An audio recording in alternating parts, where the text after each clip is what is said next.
जी दोस्तों, क्या आप जानते हैं अच्छी गुफ्तगू का राज क्या होता है? अगर नहीं जानते हैं तो आज हम आपको बता देते हैं, ये भी आपका मसला सॉल्व कर लेते हैं।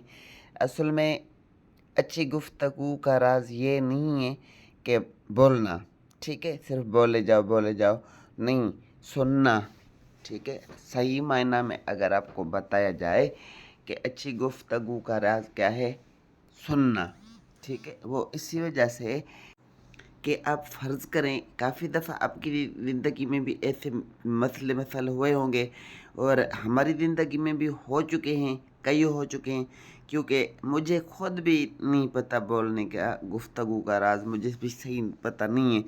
बहरहाल फिर धक्के खा खा कर बंदा सीख ही जाता है कि आप फ़र्ज़ करें कभी आपने तजुर्बा किया होगा या आपको कुछ बातें याद होंगी कि आप कमरे में बैठे हुए हैं, शॉप पे बैठे हुए हैं, कहीं पर भी बैठे हुए हैं, सामने से कोई भी बंदा आता है और आपको आगे समझे कि आपके ऊपर फायर करता है, यानी बुरा भला कह जाता है, यानी कि आपके ऊपर फुल गुस्सा होता है, फुल गर्म होता है, ठीक है? जब आप एक बंदा आपके ऊपर फुल गुस्सा हो, आप पर प्रेशर करे, जब आप उसके साथ बोलेंगे, आप उसके साथ वैसा ही बर्ताव करेंगे, क्या हो गया?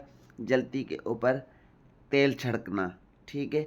जब कोई भी बंदा, आप ये तजुर्बा करके देखें और फिर मुझे दुआ करें।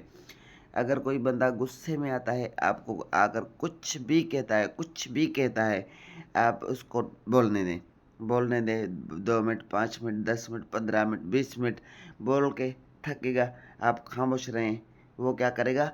चला जाएगा। अगर आप उसके साथ बहस मुबासा करेंगे, उसके साथ झगड़ पड़ेंगे, तो वो क्या होगा? गंद हो जाएगा और आपकी लाइफ में यानी कि सुकून ख़त्म हो जाएगा। आप एक दूसरे के समझेंगे दुश्मन बन जाएंगे, आपको मज़ा नहीं आएगा ना उसको आएगा, एक दूसरे के वेरी बन जाएंगे।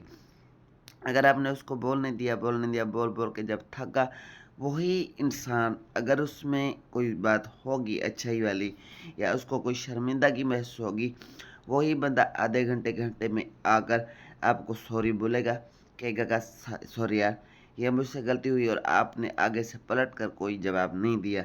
इसको बोलते हैं सही गुफ्तगू का राज। ये होती है सही गुफ्तगू। उम्मीद करते हैं छोटी जी वीडियो आपको समझ भी आएगी होगी, पसंद भी आएगी। अगर अच्छी लगे, समझ आए, तो वीडियो को लाइक, शेयर, प्यारा जा कमेंट और चैनल को ज़रूर सब्सक्राइब करें। अपना ढेर सारा ख्याल रखें और भाई को दुआ में याद रखें। अल्लाह हाफिज़।